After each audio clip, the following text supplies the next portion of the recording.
우리 오늘은 주기도문 벌써 23번째 시간이네. 자, 근데 이제 우리가 지금 딴 길로 지금 잠깐 세고 있어요. 우리를 시험에 들게 하지 마십시오. 악에서 구하십시오. 이 대목을 다루는 건데 이 주제가 성경 전체에서 매우 중요한 주제예요. 그러니까 일단 기본적으로 이 질문이 들어야지. 하나님 우리 사랑하신다면서 왜 시험 앞에 두게 하는가? 그리고 우리가 시험을 당하는 건 당하는 건데 악에서 우리를 구해달라는 건 무슨 뜻인가? 이런 이제 생각이 일단은 들어야 정상이에요. 자, 그래서 우리가 성경에 나오는 지금 시험 중에 가장 대표적인 시험이라고 할 수 있는 창세기 22장에 있는 아브라함이 겪었던 시험을 제가 지금 우리가 이제 세 번에 이제 우리가 지금 두 번째 오늘 그 시간이에요. 자, 우리 주기도문 구조 이렇게 돼 있다고 뭐 여러 번 말씀드렸으니까 우리 청소년부에서 새로 올라온 사람들도 있어서 한 번 더 복습을 해주고 싶지만 다음 주에 할게요. 자, 우리 모리아산 창세기 22장에 나오는 산이 모리아산인데 모리아산을 바라보는 7개의 시선이라는 걸로 이제 우리가 지난번에 첫 번째 시선을 이야기 나눴고 오늘은 두 번째 시선에 관한 이야기를 하고 싶어요. 여러분들이 이런 오해를 하기가 쉬워요. 저도 이제 모태신앙이고 어렸을 때부터 교회를 다녔고 뭐 제 자랑 같지만 성경 퀴즈 대회 나가면 늘 1등을 했어요. 자, 그리고 중고등학교 때 안 해본 성경 공부 교재가 없었어요. 그 CCC 다니는 대학교 선배한테 붙잡히면 CCC 10스텝을 했고, 내비게이터 다니는 그 선배를 만나면 내비게이터 교재를 뗐고, 뭐 예수전도단 다니는 선배를 만나면 예수전도단 교재를 떼고, 뭐 이런 식으로. 근데 그러다 보니까 우리가 성경의 얘기를 많이 들어서 우리가 굉장히 잘 아는 이야기라고 착각하기 쉬워요. 근데 그렇지 않아요. 제가 이제 성경 이야기는 알면 알수록 모르겠어요. 그러니까 이게 모를 소리를 한다 이런 뜻이 아니라 갖고 있는 내용이 너무나 깊어서 그래요. 그래서 이제 이런 시간을 갖는 이유도 여러분들이 그 아브라함을 이삭을 바친 이야기 아마 주일학교에서부터 많이 들으셨을 거예요. 유년부 때부터 뭐 초등학생 때부터. 자, 그런데 이 얘기가 도대체 어떤 의미가 있는가 한번 여러분들의 머리로 여러분들이 직접 한번 생각해 보세요. 말씀은 그렇게 읽어야 여러분께 되는 거예요.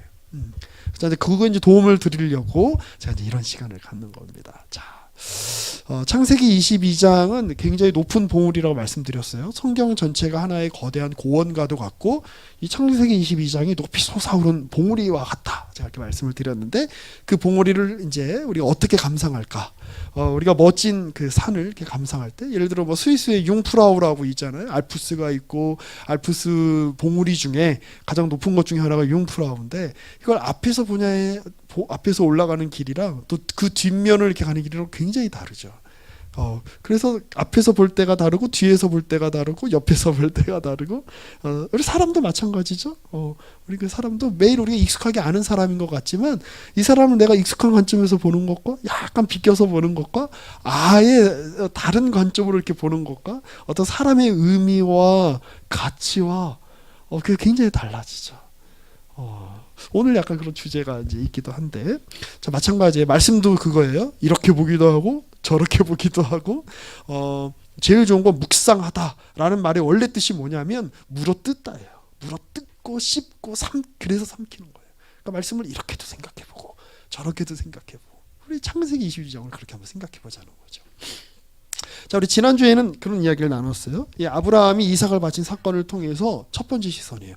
도대체 아브라함은 하나님과 얼마나 친밀한 관계이기에 이런 터무니없는 요구를 하나님이 하시는가? 그리고 그는 얼마나 하나님하고 친하면 이런 요구를 받아들이는가? 이게 우리가 첫 번째 생각해 봐야 되는 지점이라고 말씀을 드렸어요. 자, 우리 그 얘기에 이제 요약을 한 번 더 하면 이거예요. 하나님은 아브라함과 일반적인 관계에 머무르기를 원하지 않으세요. 만약에 지금 여러분이 너무나 사랑하는 여자친구 혹은 여러분이 너무나 사랑하는 남자친구가 있다고 한번 생각해 보세요. 우리 통역형제님 혹시 뭐 너무나 사랑하는 여자친구가 있으신가요? 왜 갑자기 눈이 흔들리지? 있다고 쳐. 그냥 있다고 쳐. 있다고 쳐요. 자, 그런데 그 사람이 막 있다고 치면 어떻게 대해주면 좋겠어요? 우리 통역을. 어떻게 대해주면 좋겠어요? 준우 형제를 대해주면 기분이 좋겠죠. 이 사람은 굉장히 공평한 사람이구나. 공정한 사람이구나. 그러면 너무 좋겠죠. 이 사람은 굉장히 공평무사한 사람이야. 아니죠. 그죠? 나에게 좀 특별히 대해주길 바라지 않을까요? 그죠? 좀 더 특별한 선물. 예를 들어 이제 우리 선물 교환 같은 걸 우리가 할 때가 있잖아요. 그리고 공동체 생활을 하다 보니까 마음에 안 드는 사람도 우리가 선물을 줄 때가 있어요. 자, 그런데 이제 마음에 안 드는 사람하고 인사할 때도 있고요. 근데 내가 너무 사랑하는 누군가가 있다고 쳐. 이 공동체 안에 그냥 있다고 쳐. 그냥 눈빛 흔들리지 말고 있다고 쳐요. 근데 그 자매가 준우 형제한테 친절하게 하듯 근데 나한테 그냥 친절하게 하면 그냥 그걸로 만족스럽겠죠. 아니죠. 그렇죠. 사랑한다는 거는 특별한 관계를 요구하는 거예요. 그렇죠? 특별한 관계를 요구한다는 거는 특별한 행동을 요구하는 거예요. 하나님이 물론 우리가 보면 너무나 말이 안 되는 요구죠. 근데 제가 지난번에 말씀드렸죠. 어떤 사이여야 말이 안 되는 요구를 할 수 있다고요? 친밀한 사이여야. 정말 사랑하지 않으면 저 요구를 할 수가 없는 거예요. 자, 이 사건의 첫 번째 의미는 바로 하나님은 아브라함과 일반적이고 평범한 관계에 머무르기를 원하지 않으신다. 어떤 관계? 특수하고 특별하고 친밀한 관계에 머무르기를 원하신다. 자, 우리 아가서 8장 6절 말씀 너무 유명하고 제가 너무 좋아하는 말씀인데 하나님의 마음이 이와 같다는 거예요. 우리 같이 한번 읽어볼까요? 시작. 너는 나를 도장같이 마음에 품고 도장같이 팔에 두라. 사랑은 죽음같이 강하고 질투는 수월같이 잔인하며 불길같이 일어나니 그 기세가 여호와의 불과 같으니. 사랑하지 않으면 질투도 일어나지 않습니다. 사랑하지 않으면 죽음을 넘어선 뭔가를 요구하지 않습니다. 하나님의 아브라함과 그런 관계를 맺고 싶다는 거예요. 자, 우리 두 번째. 자, 오늘 이제 생각해 볼 주제는 뭐냐면, 자, 이미 죽었다가 살아난 자나 다름이 없어요. 누가? 이삭이. 왜? 우리 아까 본문 말씀에서 읽었죠. 아브라함은 이삭을 죽이는 신용을 한 게 아니에요. 정말로 칼을 들어서 이삭의 심장을 향해서 칼을 내리 꽂는 중이었다고. 방어 반사. 자, 그런데 하나님이 갑자기 막으신 거 천사가 통해 야 됐다 그만해라. 내가 네 마음 다 알았다. 그러니까 그 시점에서 지금 창세기 22장이 기록하고 있는 건 뭐냐면 아브라함은 실제로 누구를 죽인 거나 다름없어요. 이삭을 죽인 거나 다름없어요. 이삭은 실제로 어떻게 된 거나 다름없어요. 죽은 거나 다름없다라는 거예요. 자, 그런데 죽은 거나 다름없는 이삭은 이제 아브라함에게 어떤 의미가 됐을까요? 자, 그 얘기를 오늘 하고 싶은 거예요. 간단해요, 내용은. 자, 그런데 이 사건이 끝난 다음에 마지막에 아주 오묘한 구절이 하나 딱 있어요. 또 우리 같이 한번, 우리 아까 읽었지만 같이 읽어보죠. 시작. 아브라함이 그 땅 이름을 여호와 이레라 하였으므로 오늘날까지 여호와의 산에서 준비된 아멘. 여호와 이레는 하나님이 준비하셨다 이런 뜻이에요. 그럼 도대체 뭘 준비하셨죠? 순양이 한 마리 있었잖아, 그렇죠? 그래서 아브라함이 깨달았죠. 하나님이 나한테 아들을 주기라고 말씀하셨지만 실제로는 이 순양을 제물로 바칠 걸 이미 다 예비하셨구나, 준비하셨구나. 이제 우리가 알고 있는 여호와 이레의 의미예요. 자, 그런데 하나님의 준비가 그 정도에서 끝나지 않아요. 하나님 도대체 뭘 예비하셨을까요? 하나님의 애초에 선악과를 따먹고 인간이 에덴 동산에서 추방된 다음부터 하나님께서는 인간을 향한 구원의 계획을 가지고 계시는데 그걸 하나님이 어떻게 이룰까를 아주 대표적으로 보여주는 장면이 창세기 22장이에요. 자, 이게 어떻게 이어지냐면 나중에 이제 세월이 많이 흘러요. 아브라함이 이삭을 낳고 이삭이 야곱을 낳고 야곱이 12아들을 낳고 그 중에 유다 자손이 있죠. 유다 자손 그리고 이제 애굽에 가가지고 430년이 흐르고 모세의 때에 다시 애굽에서 이집트죠. 애굽에서 이제 빠져나와가지고 40년 동안 광야에서 헤매다가 여호수아 때에 가나안 땅으로 다시 되돌아오는데 그리고 나서 이스라엘 백성들이 이제 번성하고 사사 시대를 거쳐서 온갖 혼동스러운 시대를 거쳤다가 다윗 왕 때에 이제 이스라엘 번듯한 왕국을 이제 세우게 되고 자, 그리고 그의 아들인 솔로몬 때에 무엇을 짓죠? 성전을 지어요. 근데 그 성전을 어디서 지었을까요? 역대하 3장 1절에 보면 솔로몬이 예루살렘 어디 산에? 모리아산. 모리아산 어디예요? 아브라함이 이삭을 바쳤던 곳이에요. 그 놀랍죠? 그러니까 하나님께서 그냥 야 아무데나 성전 지어라 이렇게 하실 수 있어요? 근데 하나님이 정해 주신 거야. 어떻게 정해 주셨을까요? 거기는 그의 아버지 다윗 때에 하나님이 나타난 곳이라고 적혀 있죠. 여보스 사람 오르난의 타작마당. 그 타작마당이 뭐죠? 그런 거죠. 이렇게 막 곡식 터는. 이제 옛날에 이렇게 벼 같은 거, 이렇게 밀 같은 거 하면 그대로 먹을 수가 없으니까 그걸 이렇게 털어야 되잖아요. 털고 이제 그걸 껍질을 벗겨야 되고 그거 하는 데가 이제 타작마당인데 거기가 이제 성전터가 되는 거예요. 그럼 왜 거기가 성전터가 돼? 근데 거기가 알고 봤더니 모리아산이었던 거야. 대반전. 거기가 알고 봤더니 예전에 정말 한 수백 년 전에 아브라함이 이삭을 바쳤던 그 장소였던 거야. 그럼 거기서 또 어떤 일이 다윗 때 일어났을까? 알아봐야죠. 자, 이거는 이제 다윗 왕 때 일어났던 일이에요. 사무엘하 24장에 나와 있는 내용인데, 이 다윗이 인구 조사를 합니다. 뭐에 획가닥 해가지고.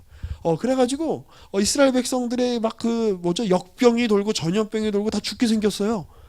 그래갖고 야, 이제 우린 다 끝났구나, 이제 망했구나 하고 있는데, 되게 흥미로운 구절이 하나 있어요. 천사가 예루살렘을 향하여 그의 손을 들어 이제 멸하를 그래요. 하나님의 이제 명령을 받은.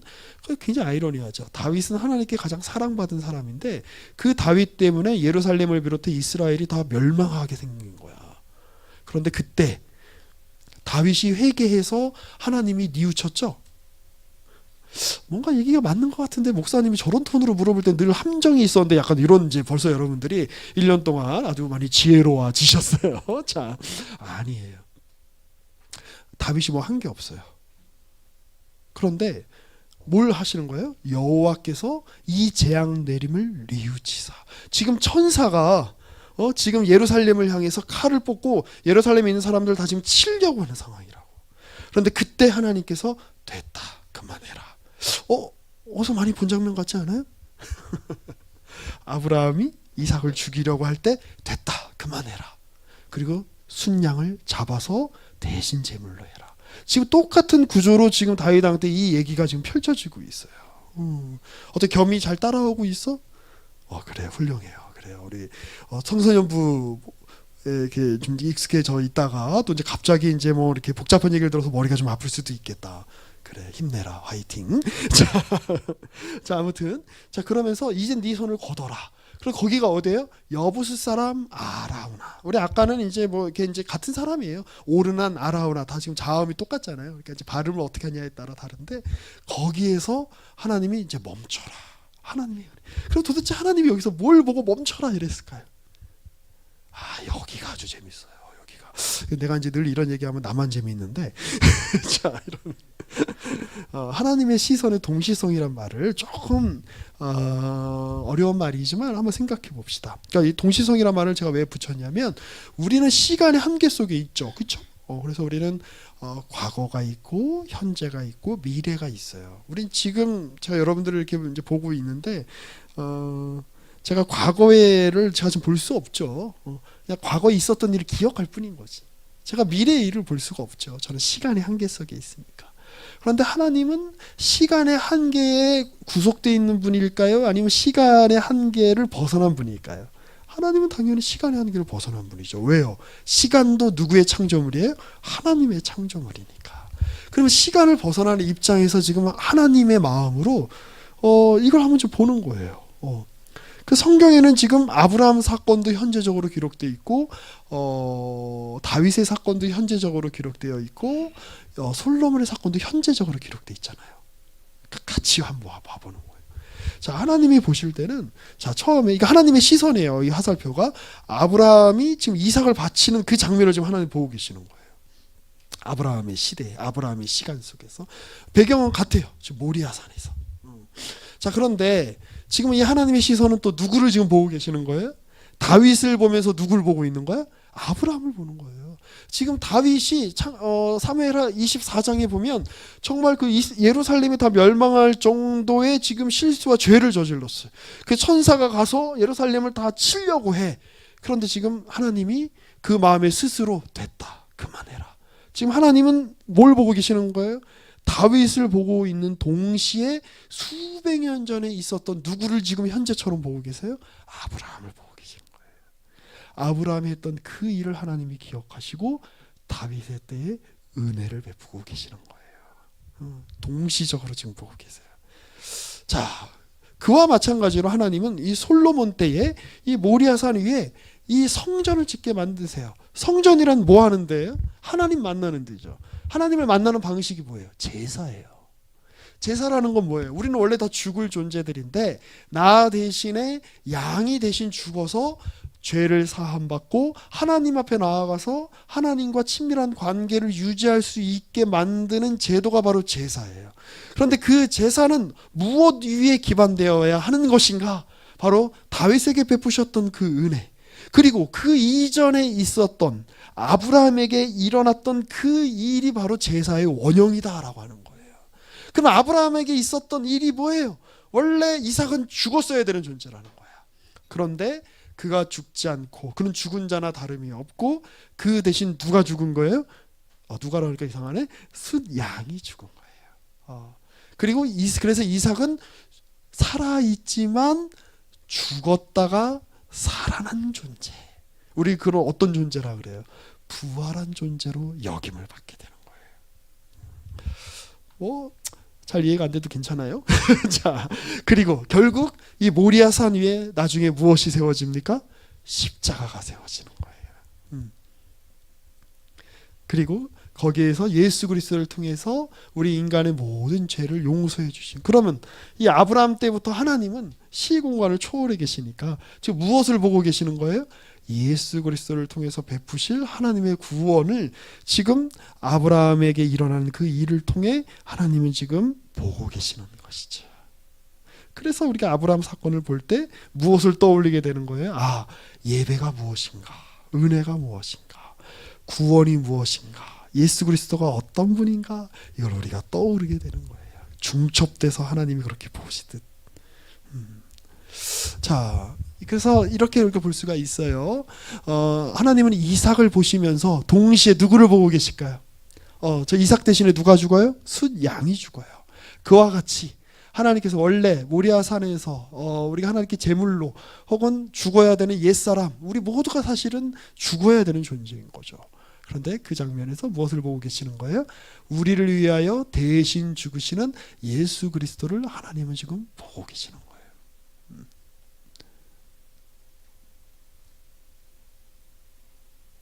자, 그래서 한번 생각해 봅시다. 그럼 아브라함에게 이삭은 어떤 존재일까요?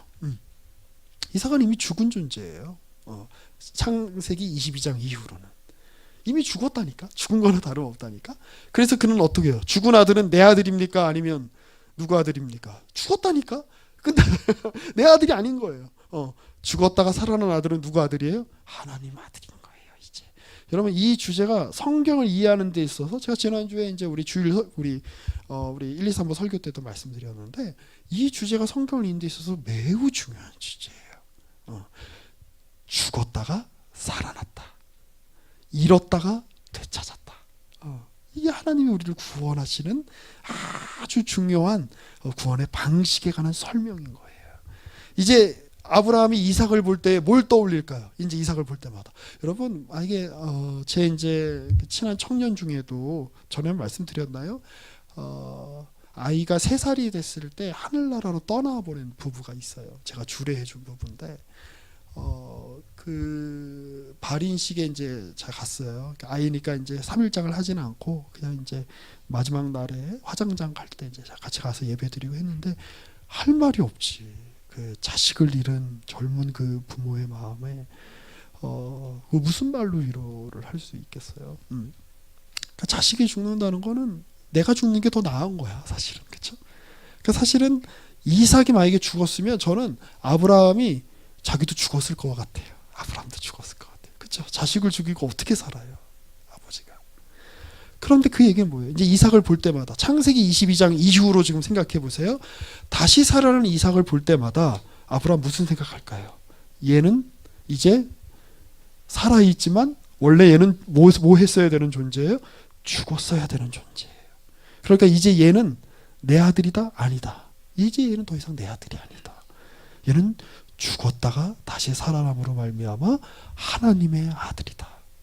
이 생각을 하게 되는 거예요. 저에게도 이제 그런 친구가 한 명 있어요. 그 제가 이제 신학교 시절부터 20대 이제 중반부터 지금까지 이제 우정을 이렇게 쌓고 있는, 저보다 나이는 한 3살 어리지만 제가 친구처럼 평생의 동지처럼 생각하는 그런 이제 친구가 하나 있는데, 그 친구랑 연락이 안 된 적이 한 번 있어요. 자그마치 한 6년 반 동안. 그러니까 그 친구의 이제 삶 가운데 개인적인 어려움이 있었어요. 그러니까 이제 인생에 너무 큰 비극이 있어서 못 나온 거야, 집에서. 일종의 공황장애 같이 돼가지고 그리고 이제 나중에 이제 뭐 주소도 이사도 가고 주소도 옮기고 뭐 전화도 안 받고. 그래서 제가 늘 마음에 한 1년 지나면 이제 나타나겠지. 2년 지나면 나타나겠지. 때마다 문자를 보내는 거예요. 전화도 하고 안 받지. 근데 그렇게 한 5년쯤 지나니까 제 마음 안에 마지막엔 이제 어떤 기도가 나오냐면 그 친구를 위해서 기도할 때 하나님 난 딴 건 모르겠고 얘가 살아있게만 해주세요. 이 기도를 그렇게 많이 했던 것 같아요. 그런데 제가 지금도 기억이 나요. 한 6년 반 만에 어느 해 그 6월 달에 이 친구한테 문자가 이렇게 하나 온 거야. 그 문자를 받고 저 얼마나 기뻤는지 몰라요. 그리고 이제 몇 달 있다가 그 친구가 양주에 살았는데 양주에 있는 곳에 만나서 이렇게 만났어요. 서로 이렇게 손 붙잡고 그냥 펑펑 울었죠. 자, 그리고 나서 이제 그게 벌써 이제 몇 년 전 얘기예요. 그리고 이제 지금은 이제 아주 이제 정상적인 관계로 돌아와서 지금은 이제 서로 욕도 하고 지금 이제 서로 핀잔도 주고 이제 막 하는데 이 관계를 이렇게 하다 보면 물론 그 전에도 그랬어요. 이 친구가 굉장히 스마트한 친구고 굉장히 예리한 친구라 때로는 논쟁을 벌일 때가 있어요. 신학적으로 뭐 저보다 훨씬 아주 탁월한 친구예요. 그래서 원래는 되게 훌륭한 신학자가 이제 될 거라고 기대했던 친구인데 인생에 이제 아픔을 이제 겪고 이제 그 길로 가고 있지는 않아요. 근데 가끔 보다 보면 이제 뭐 신학적으로 같이 이렇게 혹은 뭐 이렇게 학문적으로 이제 같이 이렇게 이제 토론을 하다 보면 이게 그냥 어떤 하나의 어떤 의견에 관한 토론인데 이게 이제 감정이 올라오면서 서로 이렇게 막 이렇게 날카롭게 될 때가 있잖아요. 뭐 그럴 때 있잖아요. 뭐 이렇게 막 그냥 하다가 보면 서로 이제 마음이 상할 때도 있고 그러는데 그때 제 안에 어떤 생각이 드는지 아세요? 그래도 괜찮다. 뭐보다 낫다. 얘가 6년 동안 나한테 마치 없었던 것 같은 시간, 죽었던 것 같은 시간보다는 지금 이렇게 지지고 볶는 시간이 훨씬 행복하다. 그 친구는 저한테 어떤 친구일까요? 죽었다가 부활한 친구예요. 죽었다가 부활한 친구예요. 아브라함에게 이삭은 그런 존재였을 거예요. 죽었다가 부활한. 자, 그래서 히브리서 11장에는 이런 놀라운 이야기가 있어요. 아브라함은 시험을 받을 때 믿음으로 이삭을 드렸는데 외아들이었다. 이 이삭이 아니면 사실 약속이 이어지지 않는다. 언약이 이어지지 않는다. 근데 바쳤다. 그래서 19절. 우리 19절은 우리 같이 한번 읽어보겠습니다. 시작. 그가 하나님이 능히 이삭을 죽은 자 가운데서 다시 살리실 줄로 생각한지라. 비유컨대 그를 죽은 자 가운데서 도로 받은 것이니라. 그러니까 이삭은 어떤 존재예요? 죽었다가 살아난 존재라. 자, 이런 비슷한 얘기가 또 어디 있냐면 누가복음 15장은요. 잃어버렸다가 다시 되찾는 것에 관한 비유로 가득 차 있어요. 양을 잃어버렸어요. 한 마리 양을 목자가 끝까지 찾아서 그 한 마리 양을 찾아내요. 한 드라크마를 잃어버렸어요. 주인이 온 집안을 다 뒤져서 그 드라크마를 찾아내고 너무 기뻐해요. 근데 우리가 생각할 수 있죠. 아니 99마리 양이 중요하지. 한 마리 양 돌보다가 99마리 양 99마리를 내팽개치는 게 말이 돼? 뭐 이런 생각이 드는데 그만큼 그 주제는 뭐냐면 이제 99마리가 더 많고 한 마리가 적기 때문에 한 마리가 가치가 없다고 우리 생각할 수 있는데 그 비교가 아니라 잃어버렸다는데 방점이 있는 거예요. 하나님의 마음인 거야. 하나님의 마음 안에 뭐예요? 우리 모두가 잃어버린 아들들인 거야.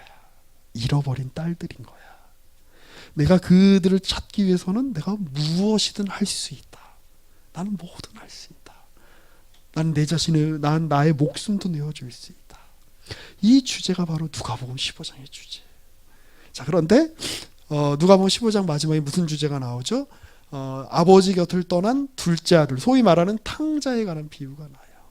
자, 그런데 그 둘째 아들이 돌아오자 첫째 형이 시샘을 내죠. 아니 아버지, 나는 아버지 옆에서 열심히 농사도 짓고 내가 정말 뭐 가축도 기르고 내가 개고생했는데 나한테는 소고기 한 마리 정말 내가 저 소고기 한우 등심 1인분 안 사주더니 얘가 오니까 막 소 잡고 잔치 벌이고 아버지 서운해요.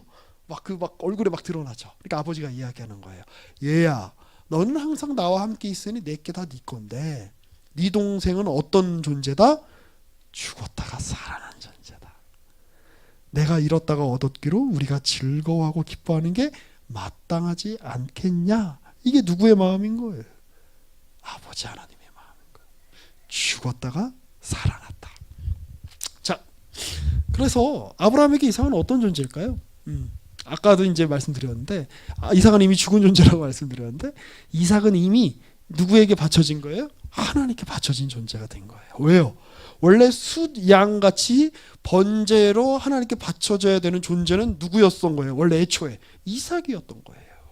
근데 살아있는 이삭을 죽일 수 없으니까 이제 숫양이 대신해서 하나님께 번제로 바쳐진 건데, 여러분 번제로 제사로 바쳐졌으면 누구 거예요? 하나님 거예요. 바쳐진 아들은 더 이상 그의 아들이 아니에요. 주님께 제물로 바쳐진 거는 온전히 하나님의 것이다. 하나님이 그렇게 해서 이삭을 하나님의 소유로 자기 주장하시는 사건이 바로 창세기 22장의 사건이고, 그런 방식으로 하나님이 우리 모든 인류를 예수를 통해서 죄 가운데서 죽음 가운데서 구원하심으로 자신의 소유권을 주장하실 것이다. 이 모리아 사건에서 바로 이게 분명히 드러나게 되는 것이죠. 자, 그래서 오늘 우리는 다 어떤 존재라는 거예요? 이제 이미 하나님께 바쳐진 존재라는 거예요. 근데 여러분 여기서 오해하면 안 돼요. 여러분은 하나님께 바쳐졌지 우리 오늘 리더이신 우리 장제자매님께 바쳐진 건 아니에요. 여러분은 하나님께 바쳐졌지 목사인 저에게 바쳐진 건 아니에요. 어제도 보니까 그런 기사가 나왔더라고요. 어떤 이상한 신부가 막 그 사람들 막 가스라이팅 해가지고 그래서 애가 태어나면 얘는 이미 봉헌된 애니까 내 말대로 행동해야 돼. 당신은 이미 봉헌된 사람이니까 내 말대로 헌금하고 내 말대로 해야 돼. 막 그런 사람들이 있어요. 아니요. 우린 누구에게 바쳐졌어요?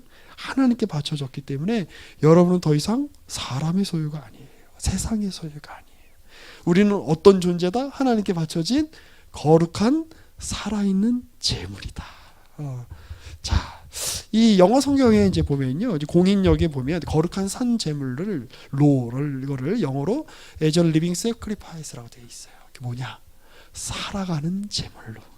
여러분들의 지금 이제 삶이, 여러분들의 인생이 하나님 앞에 이미 제물로 바쳐진 삶이라는 것을 기억하셔야 돼요. 자, 올 한 해 2024년, 그리고 여러분들의 청년의 시기, 젊음, 인생, 이미 하나님께 바쳐졌다. 이미 하나님의 소유가 됐다. 이미 하나님이 자기 주장을 하시는, 너는 내 거다. 너의 시간은 나의 시간이다. 너의 인생은 나의 시간이다. 그러니까 여러분 착각하시면 안 돼요. 여러분들이 하나님의 것이라 그래서 하나님을 대변하는 목사의 말에 무조건 순종해야 된다 이런 뜻이 아니에요. 여러분들은 하나님의 것이기 때문에 사람들이 사람을 주인으로 삼지 마시고 하나님을 주인으로 삼고 사세요. 이 세상에서 이야기하는 어떤 자본이 여러분의 주인이 될 수 없습니다. 이 세상의 권력이 여러분의 주인이 될 수 없습니다. 여러분 자신을 붙잡고 있는 죄가 여러분들의 주인이 될 수 없습니다. 여러분의 주인은 여러분들로 하여금 참되게 여러분들의 삶을 살라고, 여러분 자신으로 살라고, 그렇게 살아가라고. 그게 나에게 재물이라고, 그게 나의 기쁨이라고, 그게 나에게 바쳐지는 향기로운 재물이라고 말씀하시는 하나님의 소유예요. 그 하나님의 재물로, 살아가는 재물로 올 한 해를, 그리고 여러분들의 인생을, 우리의 인생을 함께 드리는 오늘의 말씀이 되시기를 이 말씀을 들어 권면하고 축복합니다. 우리 마지막으로 우리 아까 우리 불렀던 우리 그 마지막에 우리 불렀던 찬양이 있죠. 네, 부르신 곳에서 우리 같이 한번 찬양하면서 같이 한번 기도하는 시간 가졌으면 좋겠는데요. 찬양팀 좀 도와줄 수 있을까요? 네. 자, 우리 오늘 말씀을 기억하시면서 또 이 찬양의 가사를 우리가 조용히 우리가 읊조리면서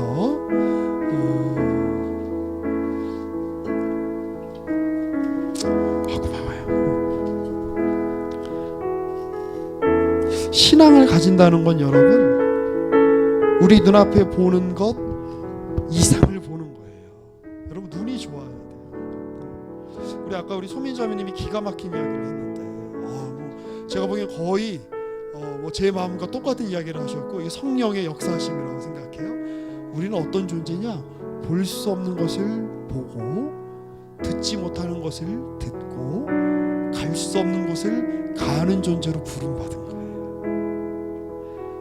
앞에서 볼 수 없는 건 뭐예요? 세상의 관점에서는 볼 수 없는 걸 우린 신앙의 관점으로 보는 사람들이에요.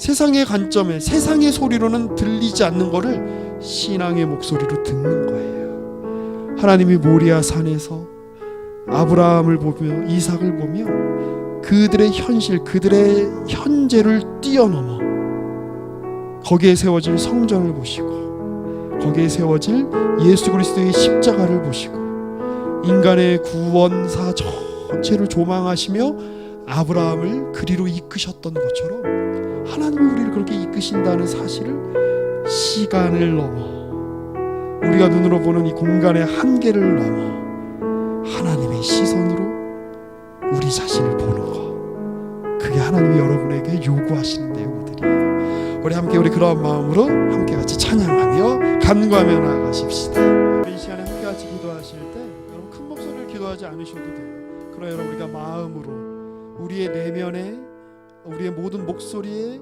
진실로 귀를 기울이시는 주님 앞에 진실한 마음으로 기도했으면 좋겠어요. 하나님, 우리가 함께 모리아산에 서 있습니다.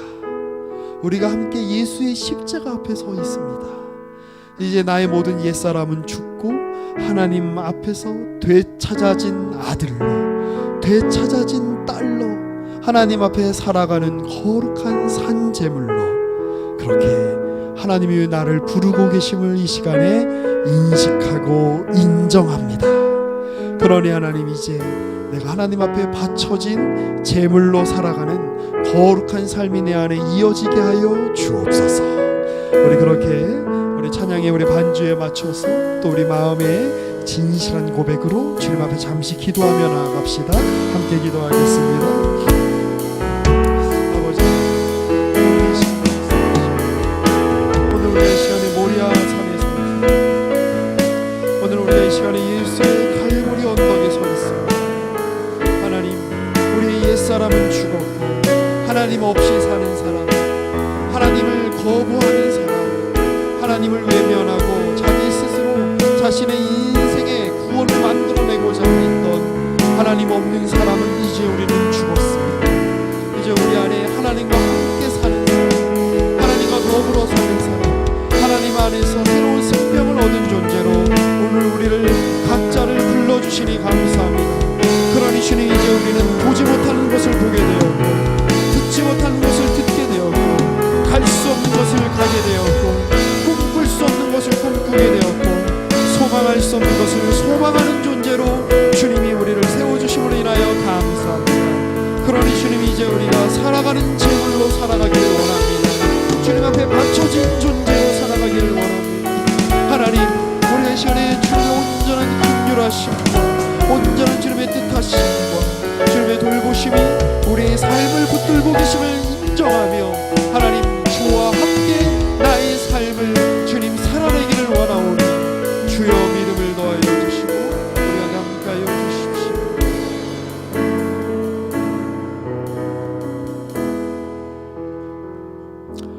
이제는 우리 구주 예수 그리스도의 은혜와 하나님 아버지의 사랑과 성령의 교통하심이 주님 앞에 부름을 받고 주님께서 되찾으셨으며 주님 앞에 주님이 기뻐하시고 흠양하는 거룩한 산제사로 자신의 젊음과 시간과 인생을 드리길 원하는 우리 모든 광교산을교회 청년들 위해 지금부터 영원까지 함께 계실지어다. 아멘.